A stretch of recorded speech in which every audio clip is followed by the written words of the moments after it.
جلتا ہے جن کا خون چراغوں میں رات بھر، جلتا ہے جن کا خون چراغوں میں رات بھر، ان غمزدوں سے پوچھ کبھی قیمت سحر۔ ہدہد کہتا ہے اللہ کے نبی عیاشی کے لیے نہیں گیا تھا، جائزہ مشن پر گیا تھا، اور میں اس مقام پر سے ہو کے آیا ہوں جہاں آپ بھی نہیں گئے۔ وہاں سے میں ایک یقینی خبر لایا ہوں قوم سبا سے متعلق۔ میں نے ایک قوم دیکھی ہے، میں نے ایک قوم دیکھی ہے جو سورج کی پوجا کرتی ہے، سورج کو طلوع اور غروب ہوتے وقت سجدہ کرتی ہے۔ ایک عورت ان پر حکمرانی کر رہی ہے۔ سنیے، صاف کہہ دینا چاہتا ہوں، جب تک انشاءاللہ جب تک ولی اللہ قافلے کے سپاہی زندہ ہیں، ایک قوم دے کر آیا ہوں، سورج کو پوجا کرتے ہیں، سجدہ کرتے ہیں وہ بدبخت۔ ایک عورت ان پر حکمرانی کرتی ہے، تو اللہ کے نبی آگے بڑھنے سے پہلے اس قوم کا پوسٹ مارٹم کر لینا چاہیے۔ یہ زنخی قوم، یہ زن مرید جنہوں نے ایک عورت کو سربراہ بنا رکھا ہے، پہلے ان کی طبیعت ٹھیک کر لینی چاہیے، پھر آگے بڑھیں گے۔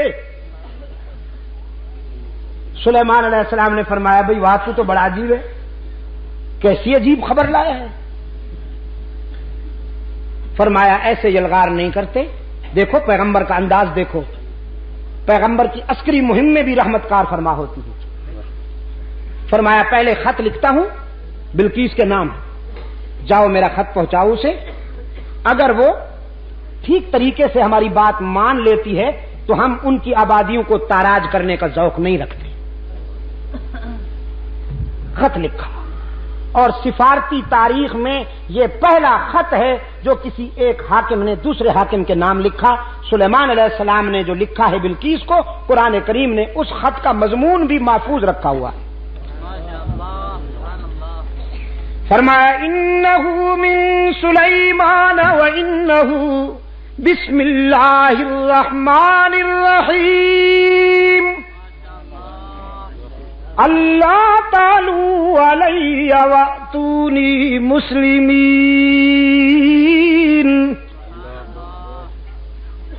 یہ خط اللہ کے نبی حضرت سلیمان علیہ السلام کی طرف سے لکھا جا رہا ہے، اور اس کے نام سے جس سے بڑا رحم کرنے والا، مہربانی کرنے والا کوئی نہیں۔ ہمارا خط پڑھتے ہی کسی خوش فہمی میں مبتلا مت ہو جانا۔ اللہ تعالی علیہ، خوش فہمی میں مبتلا ہو کر، احساس برتری میں مبتلا ہو کر کہیں ہم سے ٹکرانے کی غلطی نہ کرنا۔ ہم تجھے دعوت دیتے ہیں کہ سراپا تسلیم اور رضا بن کر صداقت کو اپنا لو، اللہ کی وحدانیت اور میری نبوت کا اقرار کر لو۔ ملکہ سبا بلقیس نے حضرت سلیمان علیہ السلام کا خط اپنی کابینہ کے سامنے رکھا، ان سے پوچھا کیا رائے ہے تمہاری، کیا کرنا چاہیے اس سلسلے میں؟ ایسے موقع پر نمبر بنانے والے لوگ بڑے پرجوش ہوا کرتے ہیں۔ نمبر بنانے کے لیے بعض حضرات نے رائے دی ہم خون کی ندیاں بہا دیں گے، جہاں آپ کا پسینہ گرے گا وہاں ہمارا خون۔ یہ بڑے رٹے رٹائے جملے ہیں جو لوگوں کو بیوقوف بنانے کے لیے استعمال کیے جاتے ہیں۔ ہم تیار ہیں، ہر قسم کی قربانی دیں گے. اور آپ تو اسٹیل مین ہیں. وہ مین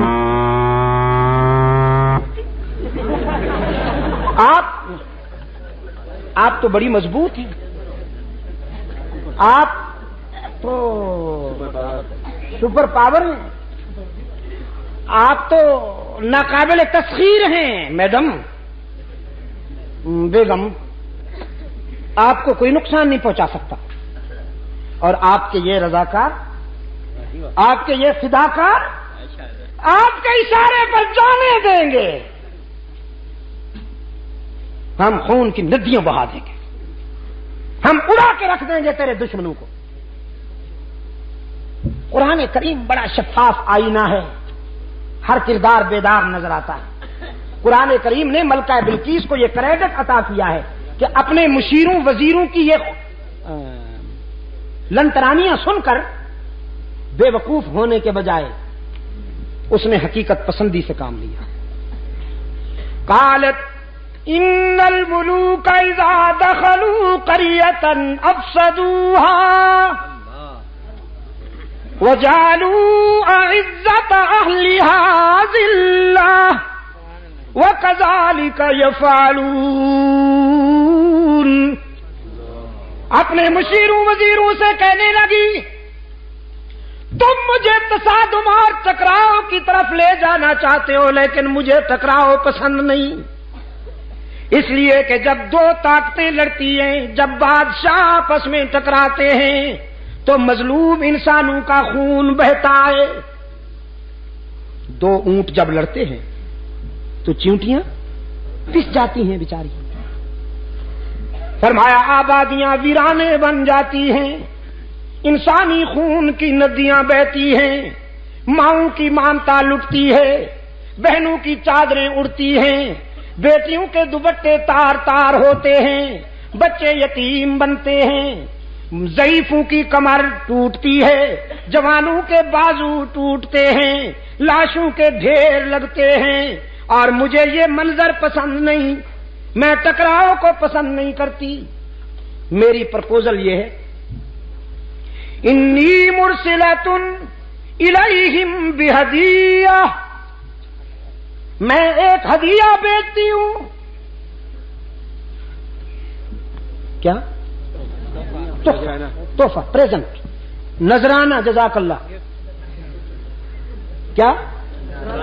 نذرانہ بھیجتی اور دیکھتی ہوں کہ ہمارا بھیجا ہوا عطیہ، ہمارا بھیجا ہوا نذرانہ کیا رنگ دکھاتا ہے. بڑے قیمتی ہیرے، بڑے قیمتی جواہرات حضرت سلیمان علیہ السلام کی خدمت میں روانہ کیے کہ یہ لیجئے اور ہمارا پیچھا چھوڑ دیجیے. جیسے آج کل حضرت صاحب یہ جوڑا آپ کے لیے ہے، قبول فرمائیے. حضرت صاحب یہ ڈرافٹ رکھ لیجئے، جہاں آپ کی مرضی ہو وہیں خرچ کر دیجئے. اور اگر حضرت صاحب بہت سخت ہیں نہیں لیتے تو پھر حضرت صاحب کے صاحبزادے جو ہیں، جزاک اللہ، تو بھی پہنچا ہوا معلوم ہوتا ہے مجھے. اور واقع سے راز درود میں کھانا لگتا ہے. صاحبزادے کے ذریعے نئی کرونا کی چابی حضرت صاحبزادے صاحب کو دے دی. اور صاحبزادہ صاحب سے جب حضرت صاحب نے پوچھا یہ گاڑی کہاں سے آئی، بس ابا جی وہ کسی نے پریزنٹ کی، ہماری اجازت کے بغیر تم نے کیوں لی؟ جی ہم گاڑی پہ بیٹھے آپ کو اچھا نہیں لگتا؟ روزانہ سائیکل پہ بیٹھتا ہوں پنچر ہو جاتا ہے، آپ کو اچھا نہیں لگتا ہم گاڑی پہ بیٹھے؟ اور حضرت صاحب پدری محبت میں آ کر ٹائیں ٹائیں فش. ہوس چھپ چھپ کے پہلو میں بنا لیتی ہے تصویریں. اقبال نے کہا نا براہیمی نظر پیدا بڑی مشکل سے ہوتی ہے، ہوس چھپ چھپ کے پہلو میں بنا لیتی ہے تصویریں. یہ ہوس. نذرانہ آیا حضرت سلیمان علیہ السلام کی خدمت میں، اور جناب سلیمان علیہ السلام اللہ کا نبی ہے، نذرانہ دے کر فرمایا اتمدوننی بمال، کیا تم مجھے مال و دولت کا لالچ دے کر راہ حق سے ہٹانا چاہتے ہو؟ میں تمہارے نذرانے کیسے قبول کر سکتا ہوں؟ مجھے تو وہ دینے والا ہے جس سے بہتر دنیا میں کوئی دینے والا ہی نہیں ہو سکتا۔ میں تو رب سے لینے والا ہوں، اور تم نے یہ نذرانہ بھیج کر ہمیں چیلنج کیا ہے۔ تم نے سمجھا ہے کہ ہم تمہارا نذرانہ اور تحفہ دیکھ کر راستے سے ہٹ جائیں گے، تو یوں دیکھ کے فرمایا ہے بھائی کوئی؟ اٹھا کے لائے اسے ابھی۔ ایک جن کھڑا ہوا کہنے لگا جی مجھے اجازت دیجئے، آپ یہاں سے کوچ کرنے نہیں پائیں گے، آپ یہاں سے اٹھ کر آگے نہیں چلیں گے کہ میں اسے لا کے پیش کرتا ہوں۔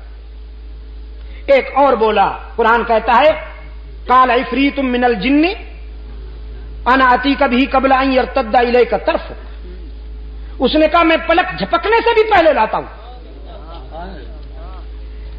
چنانچہ جناب ملکہ بلقیس تخت سمیت حضرت سلیمان علیہ السلام کے قدموں میں، جناب سلیمان علیہ السلام کے پاس ملکہ سبا بلقیس آئی، لوگوں کی آنکھیں کھلی رہ گئیں، ایک دوسرے کی طرف سوالیہ نظروں سے لوگ دیکھتے ہیں اور نگاہوں میں کہتے ہیں دیکھو تو صحیح پیغمبر کا اختیار کتنا ہے، بلقیس کو پلک جھپکنے سے بھی پہلے منگوا لیا۔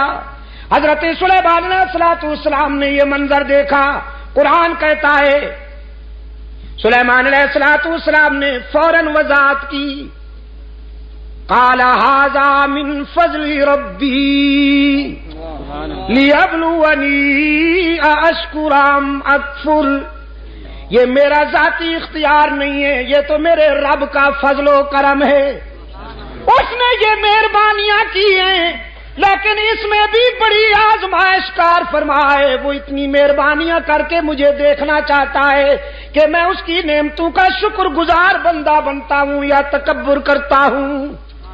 لیکن الہ العالمین میں تکبر سے پناہ مانگتا ہوں، تیری ناراضگی سے پناہ مانگتا ہوں، میں تو تیرے در پر عاجزی کرنے والا بندہ ہوں، مجھے توفیق شکر بھی تو عطا کر تاکہ میں شکر کرتا جاؤں، تیری نعمتوں میں اضافہ ہوتا جائے۔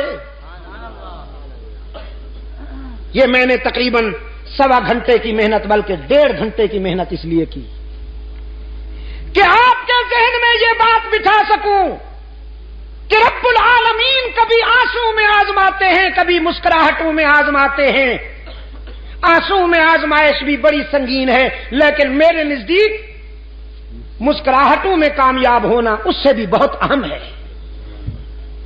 اپنے انبیاء کو حق تعالی نے آنسو میں بھی آزمایا، مسکراہٹوں میں بھی آزمایا، تو یہی ادا کار فرما رہی حلقہ رسالت تک اللہ نے اپنے محبوب کے یاروں کو، اللہ نے اپنے محبوب کے صحابہ کو مسکراہٹوں میں بھی آزمایا، آنسو میں بھی آزمایا۔ اگر زندگی رہی تو انشاءاللہ کل یہیں سے بات آگے بڑھے گی۔